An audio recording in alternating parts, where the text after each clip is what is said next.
Hello, my Hooked honeys, and welcome back to Hooked. If you're new here, my name is Leanne, and Hooked is basically where we talk about some true crime stories and do some crochet projects together. And on today's episode, we will be crocheting a beanie. I had a lady from my job put in an order for 7 Cleveland Brown themed beanies for Christmas. So I figured I'd get started on those and get them out the way so I don't have to worry about the stuff that I'm doing for people for Christmas and being like a rush or anything. So I've gotten two. Well, I got one finished, then one almost finished. I got to add the pom pom. And then I have 2 started. So we getting somewhere, right? We will also be talking about a man of the name of Richard Edwin Fox. So we're going to go ahead and light our crochet candle and get into this story.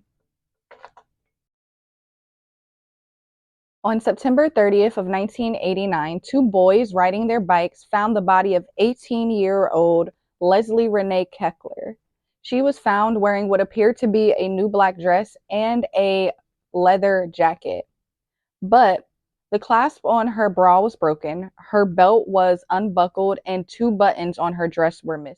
Her stockings had also been torn at the crotch area. Leslie was found in a rural drainage ditch, and aside from there being a nearby shoe, police found no other evidence at the scene. So, of course, an autopsy was done on Leslie, and it had stated that she had died as a result of strangulation and being stabbed. She was stabbed 6 times in the back, and 3 of those stab wounds penetrated her lungs. So, whoever stabbed her was like real hard. That was really bad. I shouldn't have done that. That was really bad. Anyways, her right wrist had a super deep defensive wound, and her face had bruises on her left eye, upper lip, and her nose. Contrary on to how she was found, the coroner didn't find any evidence or signs of sexual assault.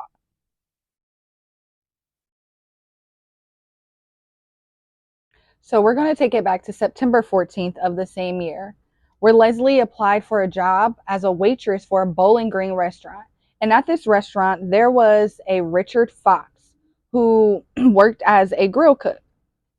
As Leslie was filling out her application, Richard pointed her out to one of his coworkers and said, "I'd like to have some of that." Like, fucking creep. Richard then stole Leslie's phone number off of the job application and then asked her to meet for an interview for the restaurant supply sales job, which was not the job she initially applied for. On September 26th, Leslie went to a local motel where Richard had arranged the job interview. Red flag. Red flag.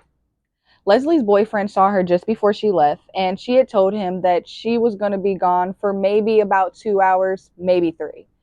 When she didn't return that night, he and her mom filed a missing persons report with the police. Later, the police found the car that Leslie had been driving in abandoned at the mall. So, these is like just a bunch of red flags popping up to me, is what it seems like. Now, I know many of you are asking how we started at a job interview and ended with 18-year-old Leslie being found in a drainage ditch. So, after the news of Leslie's murder went public, another woman came forward with a very similar story. She applied to work at a restaurant and received an invitation for an interview for a different position from a man of the name as John Bennett. He asked her to come to a local motel, which in fact was the same motel he had Leslie come to discuss the job opportunity. After meeting, she agreed to accompany the man to drive in his car and discuss the job. They drove for a little while and they parked. John, aka Richard, began making very suggestive comments to her and told the woman that her dress was too long. She soon realized that she had been lied to and told Richard that she was no longer interested in the job. In response, Richard asked her what she would do if someone pulled a knife on her and asked her for money or to do other things. At that moment, she jumped out of the car and he tried to grab her, and this man yelled, "Wait, come back. I wasn't done with you yet. What? What? Sir? No, hell no, I'm not coming back. Fuck you. What the hell? She did make a safe getaway. She didn't report the incident to the police until after the news of Leslie's disappearance. And she was able to provide police with a sketch of Richard, which came back around in the end. Coincidentally, police did find out that Richard had worked at both of the restaurants that each woman applied for. There was other circumstantial evidence that made Richard a prime suspect. On October 2nd, there was a friend of Richard's who told the police that the composite sketch did resemble Richard Fox. They confirmed that he was a match for the description of John Bennett, which was the name he had gave to the first woman he tried to attack. The same day, police got a search warrant for Richard's car and found some very suspicious items. So they asked him to come down to the station to answer a few questions, which he did do voluntarily. After being read his Miranda rights and being arrested, Richard admitted that he did know Leslie, and he claimed that he had met and spoke with her at the restaurant where he worked, and a couple of days later, he met with her again. He described their encounter at the motel, and he said that he later saw Leslie at the mall, and they talked, and he talked her into taking a ride in his car. Richard said that he and Leslie parked and things were getting warmed up, whatever that means. Unfortunately for him, Leslie did not want to participate and she called him an asshole.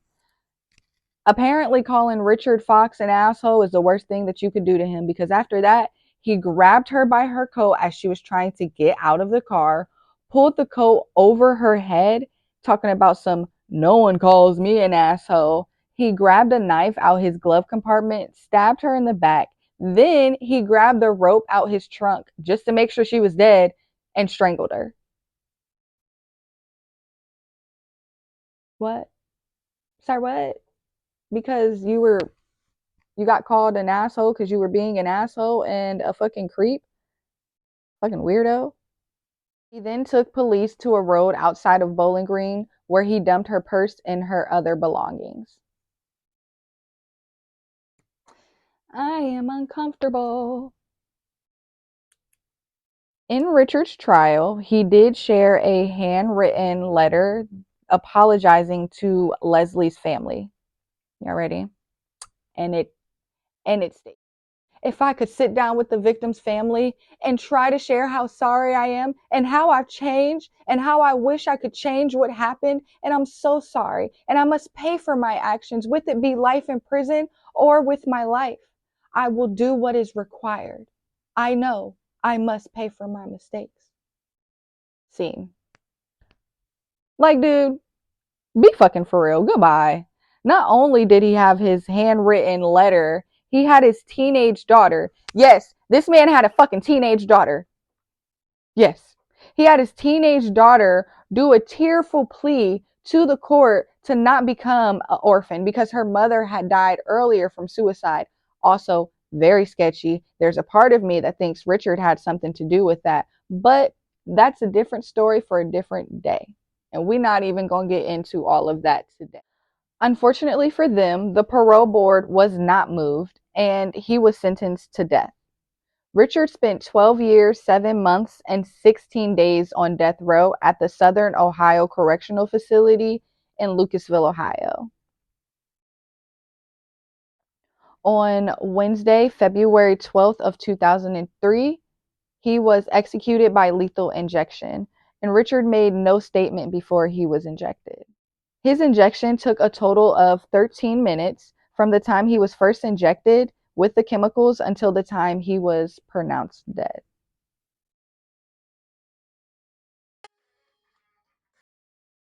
All right, my hooked honeys, that was the tragic story of Leslie Keckler. And this is as far as we've gotten today with the beanie. I still have to add about 3 more rows of brown and then I will add the brim.